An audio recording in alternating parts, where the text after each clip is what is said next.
Hi photo students, this is an introduction to your Long 4 assignment titled Document a Stranger, Create a Stranger.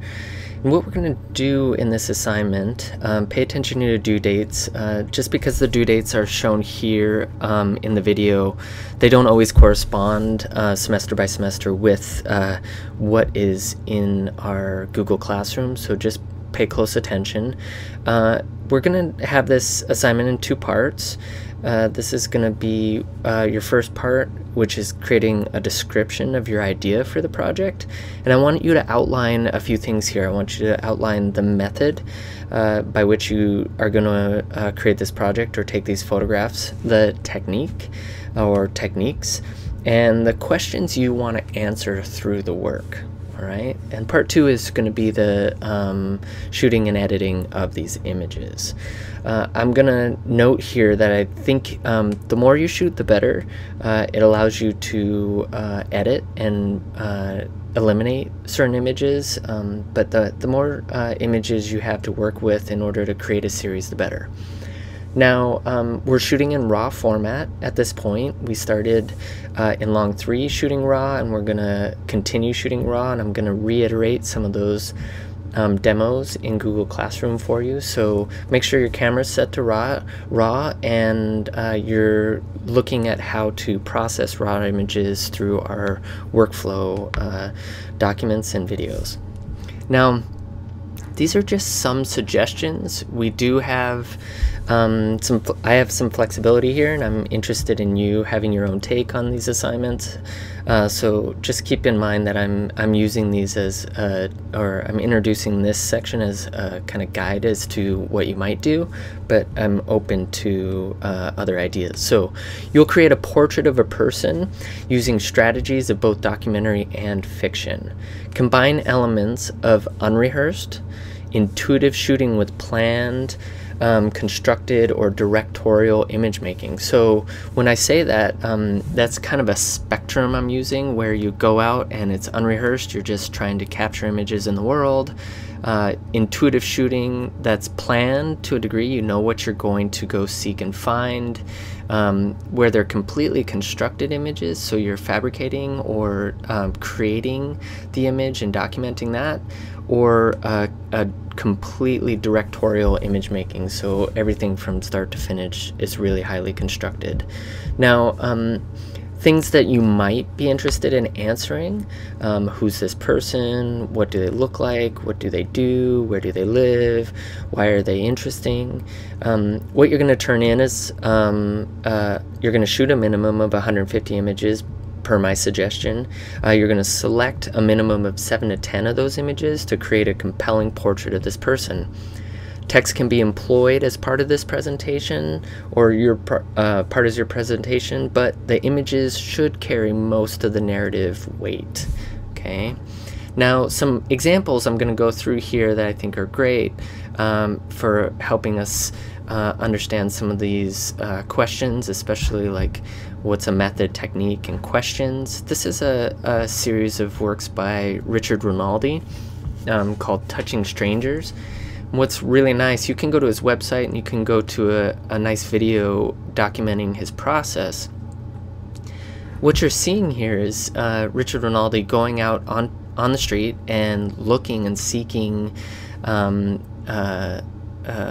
people to take portraits of who are complete strangers, and he enlists them, asks them if they're interested in posing for a portrait, and he directs them to, in this sense, touch in a specific way that often is kind of intimate or seeking to portray intimacy.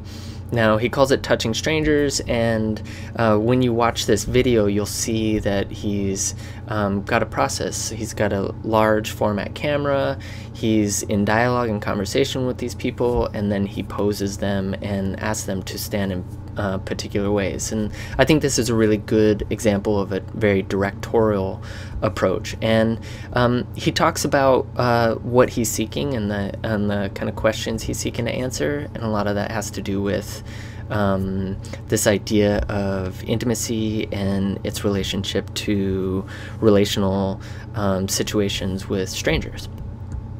Now, This is a series, these are actually 1, 2, and 3 different projects by the French artist Sophie Calle.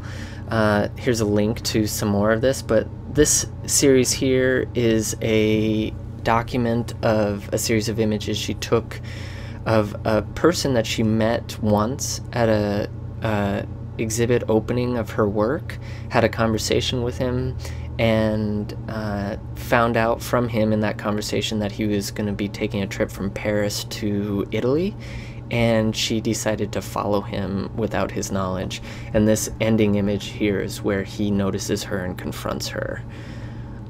This is a series of images where the artist got a job as a hotel maid and went into people's hotel rooms to clean up, but documented what she saw first before cleaning up, and then wrote a narrative about this. So you can see here's a frame that has an image, and then another frame that has a series, a gridded image series.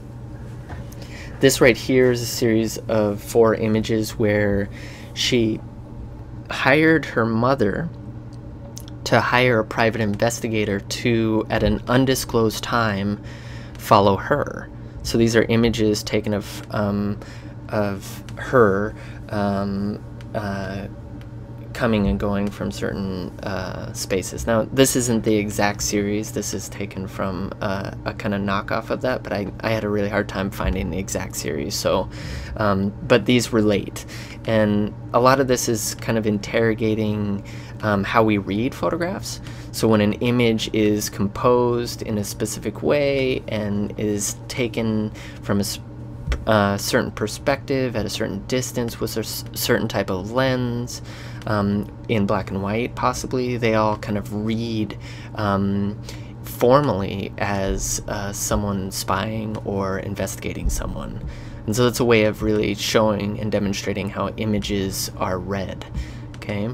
Now, this is called Dear Stranger by a Japanese artist, Yoko Mizo, and this is a series of photographs where she would place a note in strangers' mailboxes, and it would read, "Dear stranger, I'm an artist working on a photographic project which involves people I do not know. I would like to take a photograph of you standing in your front room from the street in the evening. A camera will be set aside or outside the window on the street.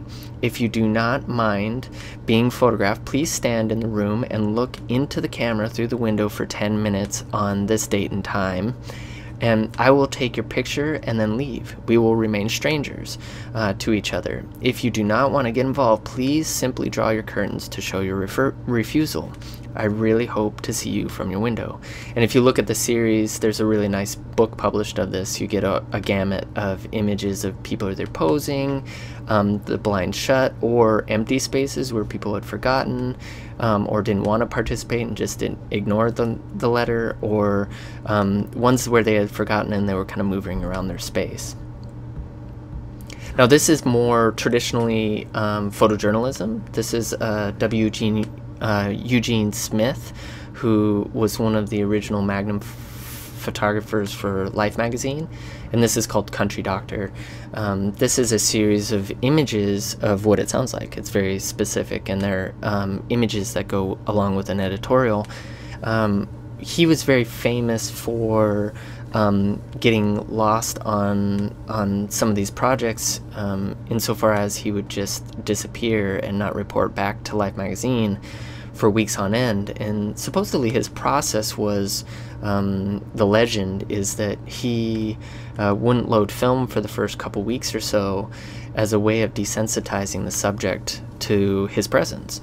So that sound of the clicking of the camera would become so happenstance to him being there that people would forget he was there. And he felt he would get more genuine images if they didn't notice he was there anymore. So it would take him quite a while, and then he would, show up with all these pretty phenomenal images. This is Walker Evans from that top image. This is called The Passengers, hidden camera on the New York subway.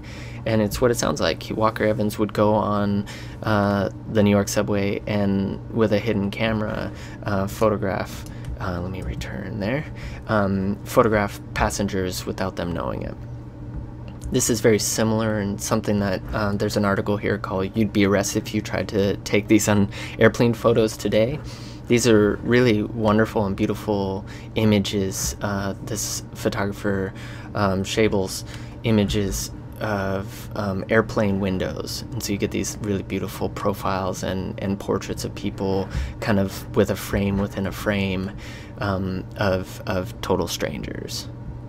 Now this one is called Peter Funk's oh, I forget the series of it, but he essentially, his process, right, his method of working was to stand outside of Grand Central Station in New York for nearly a decade and photograph on a daily basis commuters. So every day he would go out front and photograph these, and these are different days, same people. Okay, so he's seeing these repetition or these habitual habits people have. So it's walking and spitting, you know, having the same drink, wearing the same type of shirt, you know, making the same expression, and so on. This is really wonderful. If you link to this, you'll see some really good images in that series. This is along a similar line. These are along the idea of, you know, the term sheeple, where people wear or often found wearing the same kind of trendy thing.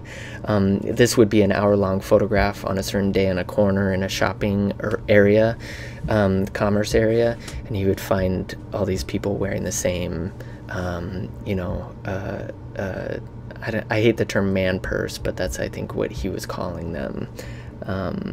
Yeah, so there's a link to more of those if you want as well. Now, a couple student examples that I think are pretty great. This is a art student, Sergio Stryker, who's former student. What he would do, what he did, is he went to the bean sculpture in Millennium Park, which is also called Cloud Gate by, that's the actual formal name of the work, by Anish Kapoor. And he would go down there, he went down there I think for an entire day, and then he would walk around the sculpture, and then he went to Instagram and looked up the hashtag Millennium Park or the bean and found himself. So this is him in the background of these images. Okay, now this is another former artist who was a Korean artist and student of mine who I think did a really wonderful play on words. He had a real attention to language, specifically because English isn't his first language. And he saw stranger and he rearranged it to say Ranger Street. And then he found the nearest Ranger Street to Harper College and drove there and photographed Ranger Street. Okay, which I think is pretty phenomenal way of approaching it conceptually, this project. This is him as well, asking tourists if he can have a photo taken with them. So he would walk around and meet strangers and have his portrait taken with these strangers. All right, I hope that makes some sense for this project. Obviously, ask any questions if you got any, and I'm looking forward to seeing what you do.